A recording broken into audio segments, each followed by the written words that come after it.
In this edition of our Spotlight series, we're honored to feature Dr. Marina Harris, licensed sports psychologist and founder of Bloom Psychology Group, a premier psychology practice based in North Carolina, serving women, girls, athletes, and high achievers seeking balance, growth, and sustainable performance.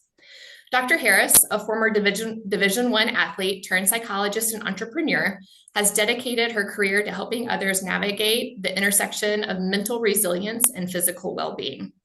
She graduated from West Virginia University with a degree in sport and exercise psychology, and then went on to receive her master's in kinesiology and health from Miami University, and then her PhD in clinical psychology from the University of Nevada. Her work emphasizes that thriving isn't just about doing more, it's about aligning mind, body, and purpose.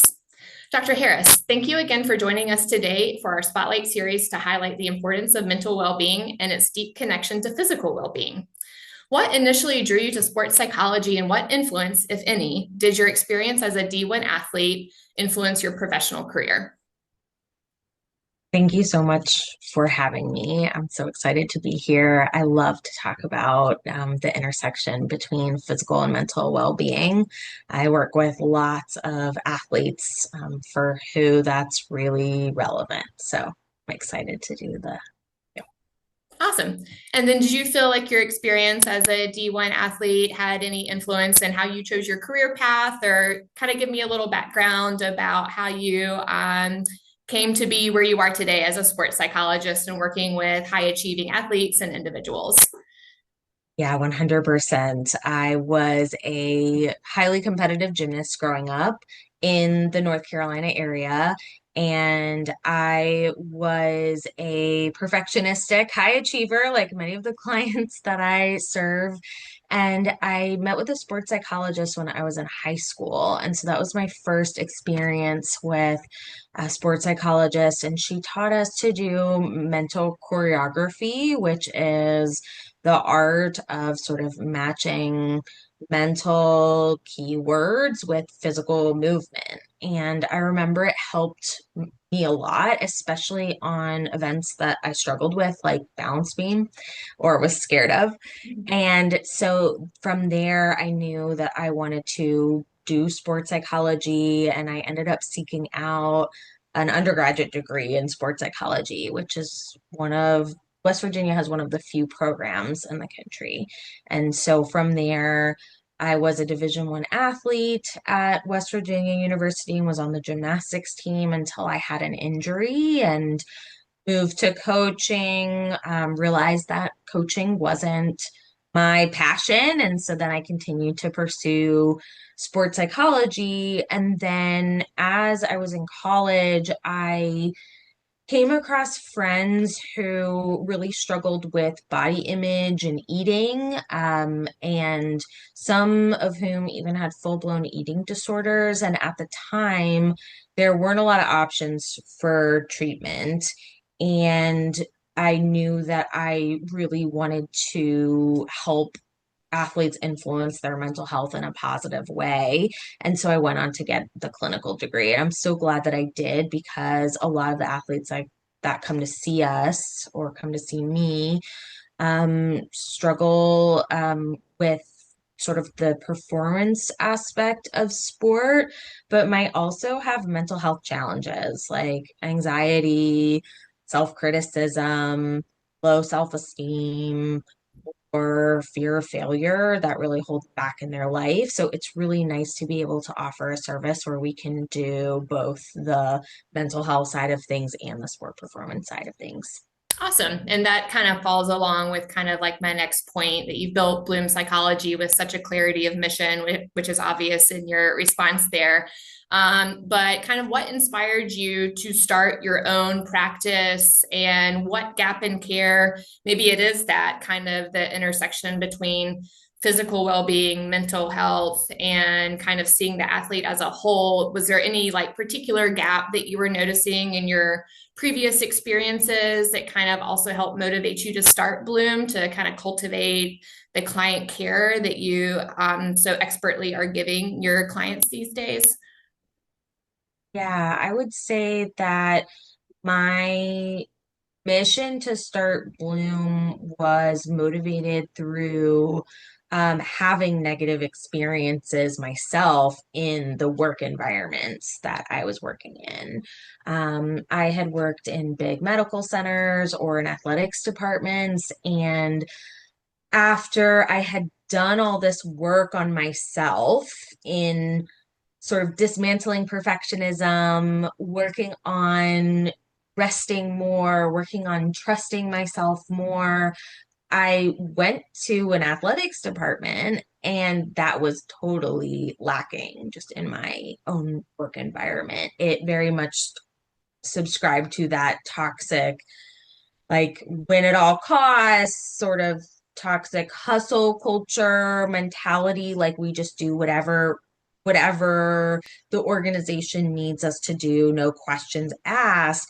And at the time, I felt like that was so inconsistent with how I was trying to work with athletes because I was trying to have them slow down and listen to themselves and their bodies and trust themselves and stop doing all this like perfectionistic, anxious checking and be more confident. But I was in this environment that felt like it didn't help me do that. And so, in order to best help my clients, I left that job and started my own practice about 3.5 years ago now. Awesome. So that sounds like a lot of like core values are like treating the client, the athlete, the patient for like what they need versus feeling any like external pressure from employers or other people in the team that are kind of pushing through and maybe not taking the best 360 view of the athlete themselves and really placing them where they need to be. But are there any other core values that kind of shape your approach to your patient and client care? And on that note, what are the types of clients and patients that really, really thrive with you? Yeah, I mean, I would say the values are at Bloom are on warmth and authenticity. We really aim to be human and we bring ourselves to the therapy room. So we're working with clients together, but we're also results driven. So we do the types of therapies that have been shown to work with a lot of different people, like cognitive behavioral therapies, dialectical behavior therapies, acceptance and commitment therapies, and then doing sports psychology techniques that work. So I would definitely say that we're, warm, relatable, authentic, and human, obviously, because that's really important. And at the same time, we help our athletes with these sort of evidence-driven tools. The types of clients that work really well with us are people like, teen girls who might feel overwhelmed with pressure to succeed at school or in their social lives, highly competitive athletes who want to feel more calm under pressure or overcome mental blocks, um, or more confident in their bodies. We also work with young adults facing life transition, self-doubt, or burnout from perfectionism. And we work with mothers, professionals, and women in leadership, especially those who are striving to sort of do it all, and carrying this invisible burden and feel emotionally burnt out and like emotionally depleted in that process. So we help them create a different path forward, which I find really rewarding. Awesome. And that kind of leads me to like one of my questions, but that feeds right into it like perfectionism, the hustle culture, performance pressures, and then subsequently burnout are just becoming more and more common in adults. And then even sadly in like our high school, middle school aged kids. How does Bloom, what is kind of your approach to helping these clients redefine what rest and recovery mean, not really as a weakness or a fault, but kind of as their key part of their mental and physical well-being? Like, how do you navigate that fine line of not, having someone be, feel like, they're having to step back and take a break, which obviously in their mindset, when they're all about pushing, pushing, pushing, is not seeing as, you know, completely regressing, but seeing it as an opportunity to move forward. Like, where does that fine balance come from with helping these people avoid, any sort of negative connotation towards rest and recovery? Like, what's your approach to treating kind of that perfectionism and burnout subsequent reaction? Well, each person's approach is different. So we work on doing an initial appointment where we really get to know the individual person and we identify obviously what they've been struggling with, but we also want to know their strengths, what things are working well in their life, what skills they have that can help them be successful in maybe helping the areas that don't feel as supported in their life. And so we take that really individual approach. We want to understand each person's goals and values for themselves. Um, but in terms of helping with perfectionism and burnout, I think it is a conversation about how that has helped them in their life and acknowledging that perfectionism has probably contributed to their success in some way, which makes it so hard to let go Yeah. of. And we identify like all the positive things that they've identified from it, but we also look at, okay, how might this be hurting you right now at this point in your life?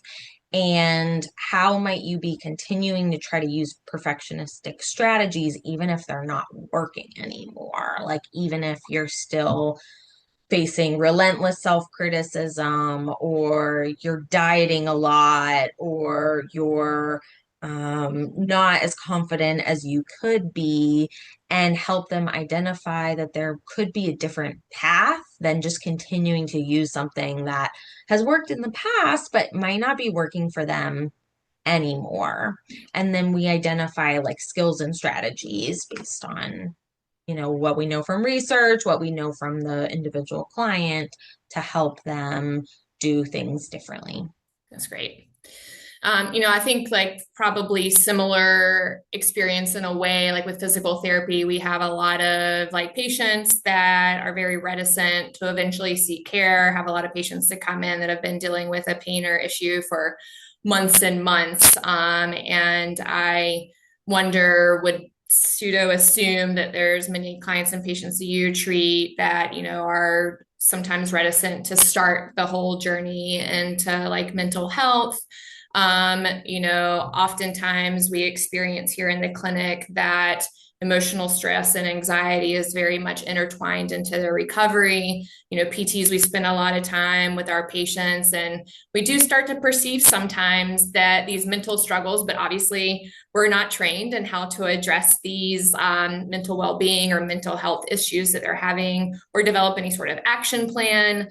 As you mentioned on Bloom Psychology's website, you don't have to be really struggling to seek out, mental health care to improve your mental well-being. What would you say are like some good key indicators that, us as PTs or any other healthcare provider can start to look for, or any blind spots that might occur to where we can really start to encourage these people to start to, consider psychology services to help address that aspect of their life if they're not, really suffering from, like a mental health like disease, but really could benefit a lot from you. What would you say are really kind of things that we can start to identify in our patients or just individuals that are dealing with struggles, and start to point them in your direction and kind of hopefully give them a little boost in your direction? Yeah, I mean, there are so many signs, and I would say it's really important to seek help as soon as possible. There's a big misconception in mental health that you have to be like really sick or really mentally ill to need therapy. And I get a lot of clients specifically with eating disorders that are surprised to hear that they have an eating disorder, because they will say things like, well, I still eat, or it's not like I don't eat anything all day, but I'm still obsessing over my weight. I'm counting calories. I'm really unhappy with my body. And so then they're surprised that actually that does qualify as a mental health diagnosis, or it would definitely benefit from therapy. So I think number one is working to correct this misconception that you have to be really sick to need therapy. A lot of people, as long like if it's causing any kind of distress for them or any kind of functional impairment, it probably does count as mental health related. And so I would just encourage people to refer, even if you have a inkling, or even if you have a feeling that somebody could benefit from therapy, because it's very possible that the issue is deeper than you think. And then for healthcare workers to watch out for, there are some like classic signs like low mood, low energy, maybe worrying a lot. Of course, we've talked about like dieting or obsessing about food or your weight or just feeling unhappy with your body. Um, Maybe you don't feel as confident as you want to feel. Maybe you have that self-critical voice in your head and it's hard to take compliments. So those are some signs I think that people could watch out for when knowing when to refer for a mental health issue.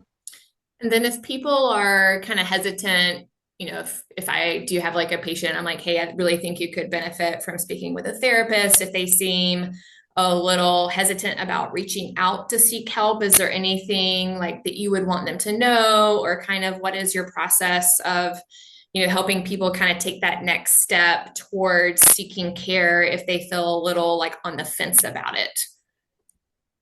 Yeah. The one thing I will say is that spending time, energy, and financial resources on your mental well-being is a really good investment. Mainly because sometimes we see these things might not have health consequences now, but they do definitely down the line. So if you're on the fence, it's actually probably a great time to try it out. I will say that there is a time for each person. Like, there's a good time for therapy sometimes for people. Like, I remember when I was in college, I saw a therapist and I was not engaged. Like, I probably wasn't ready to do the work of being in therapy. And that's totally okay. So, it's all right if you're not feeling ready to take the step. But what I encourage people to think about is like, we're human too. We don't have everything together. I go to my own therapy. I'm still figuring out a lot of the stuff that I'm teaching other people to do. And so we're coming in a place of expertise, but we're also there with you. We're human too. We're there with you. We have the shared experience of human suffering and being human. And so it's not like there's this expert that's just telling you what to do to sort of get your life together. But we really work together to help you figure out strategies that you want to implement in your life. So, of course, we tell everyone that therapy is voluntary. You're not ever forced to stay in therapy, but most people find it helpful in just a few sessions. I usually tell people that they can see some type of progress in about 6 sessions. So it's nice to just try it out and see how it feels for you.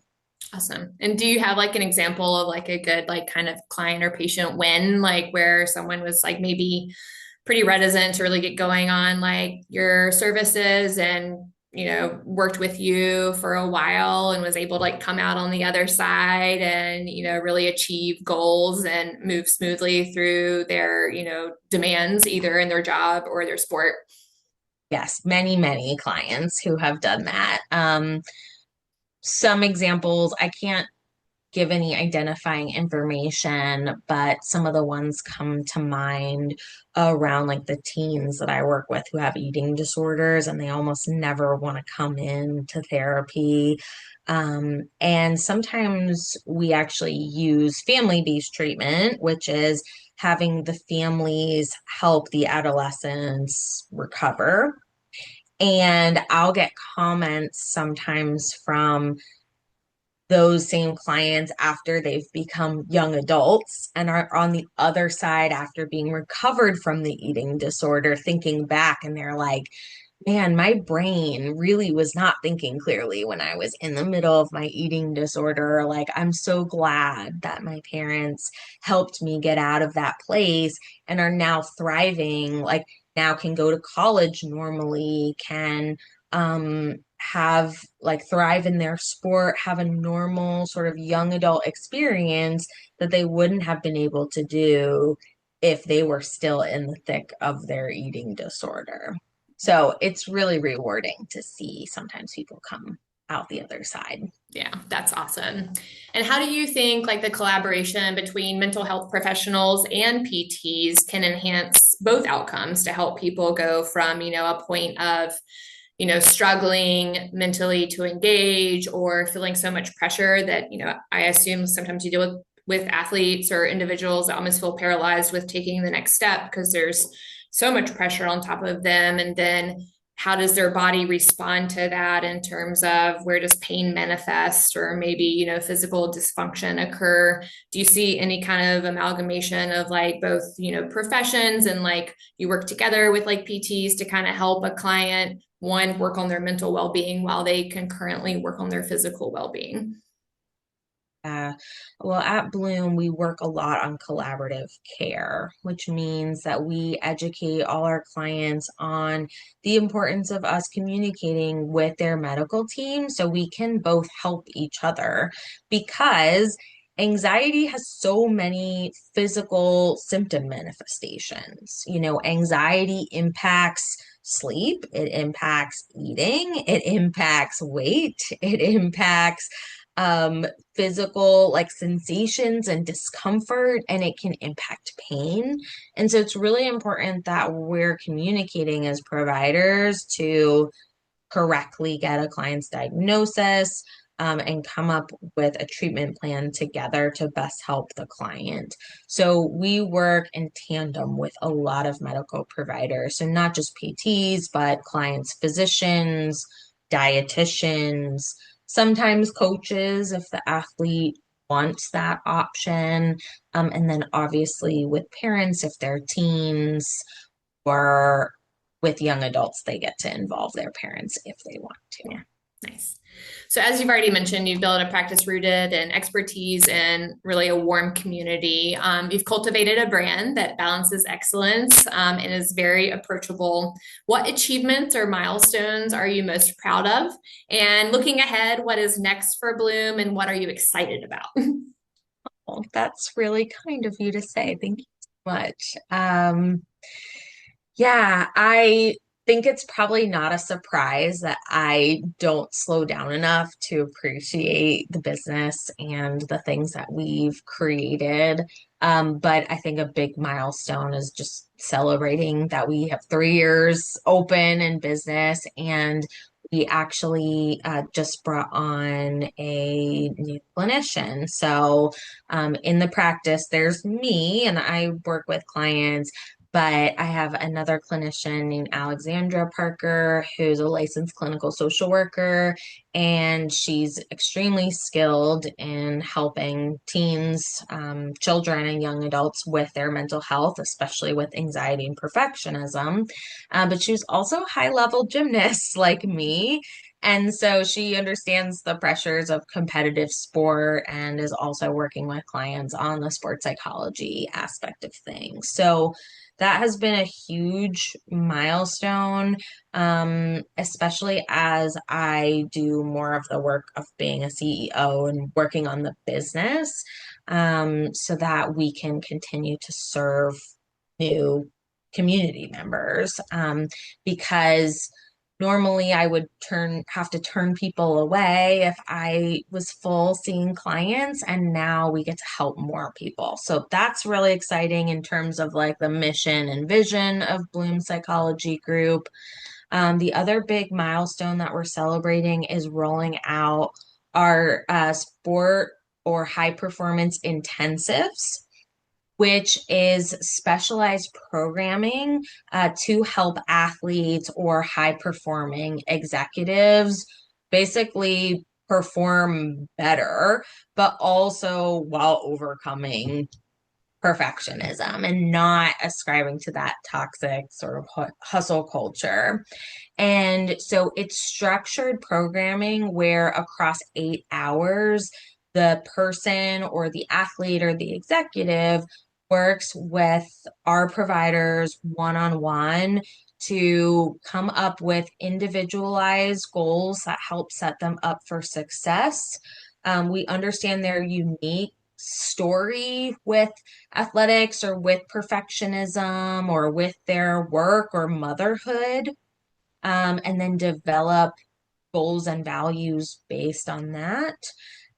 We help clients master their own self-talk by sort of shutting down that critical voice and bolstering that voice inside that is intuitive and confident and authentic. We also help athletes use mental imagery to perform better. We help them stay calm under pressure by using relaxation skills that work. So there's a lot of content packed into the sport intensives and a lot of curriculum that is geared towards our ideal client, which is, high performing women and girls. And those are a great option for people who might not want to sign up for therapy indefinitely or aren't even sure that therapy is a right fit for them.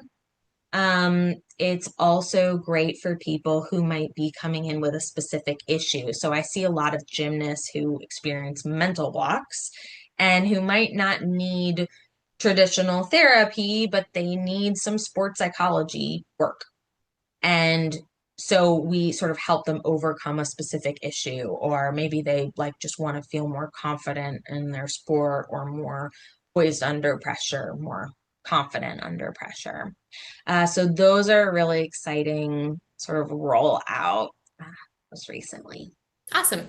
And with that, with any athlete that might be a little bit seasonal, would you say these intensives are best applied during the season, or is it still beneficial if someone knows that soccer season starts in, February, they could go ahead and kick off with some of these techniques? Is it useful then, or is it more applicable while they're actually in the throes of competition?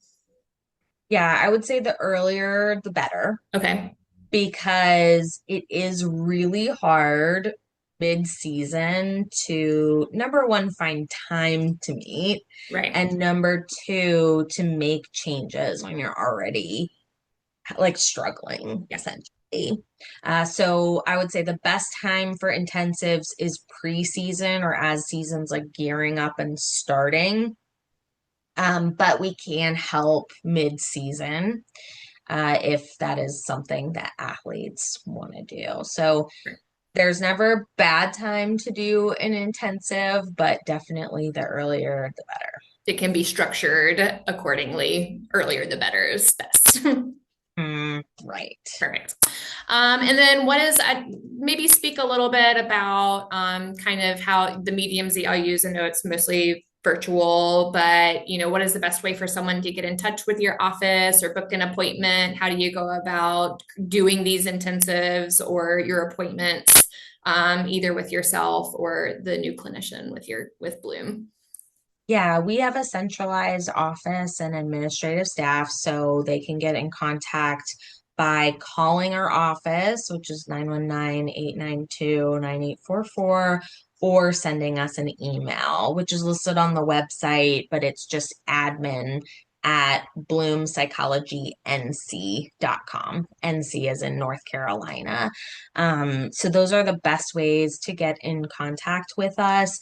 And from there, they can also go to our website and create a contact form, which also outlines what service they're interested in. So we do offer a free 15-minute discovery call that lets them talk with either me or Alexandra or the provider that they want to see. And then from there, we do some paperwork because we need to do that in order to be good therapists. And then we go forward in terms of scheduling. We are all virtual, so we meet online via HIPAA compliant Google Meet, which clients like because it syncs right up to their calendar and is very convenient for anywhere, especially when you have busy athletes or busy professionals on the go. Perfect. And then any final thoughts for someone? I know we kind of glossed over this before, but anyone that's silently struggling, that isn't sure if they're ready or where to start. It looked like y'all might offer like a complimentary consultation. So is that kind of a good first line for someone to start to pursue? Yeah, I think that's a great place to start. Like, let's just have a conversation and see how maybe we could help you. I think it really helps to, number one, talk to a person and realize that, yeah, it actually does help to verbalize what you're going through and have someone listen and really understand that and reflect it back to you. But also so that we can let you know that we see ways that we can help, that you don't have to just continue to do things that aren't working or continue to do things that don't feel good. There are people here who've done it and can help. And then is there anything with your experience throughout your, really well-versed career and training that you would tell yourself as a young freshman D1 gymnast? Hindsight's always 2020. So many things. But is there any like one kind of like final thought that if you could like give yourself as your younger self, like in regards to, mental well-being and kind of going through the process of being such a high level athlete and trying to take care of yourself as you journey through life? Yeah, I'm sure there were a lot of things. I think one is that I don't have to do what other people want me to do just because they want me to do it. I think that took me a really long time to learn that I didn't need to just do things based on someone else wanting me to do them, that I could actually make my own choices and I can say no and do things differently. The other thing is just to realize that things like surface level things like appearance or athletic accomplishments are not everything. And that there's so many more things that make up a fulfilling, meaningful life than just what your achievements are, that people's inherent worth isn't based on those things. So Perfect. Well, thank you again to Dr. Marina Harris with Bloom Psychology Group. You definitely embody what REM Physio believes deeply, that healing and performance thrive at the intersection of body and mind. And again, through your integrative approach, you help clients find strength, not just in what they do, but in how they feel and how they recover. To learn more about Dr. Harris and her practice, visit bloompsychologync.com to explore how physical therapy and recovery services at REM Physio enhance your mental and physical performance. You can always schedule a consultation at remphysionc.com. Thank you again for your time. thank you so much. Okay, I'm going to end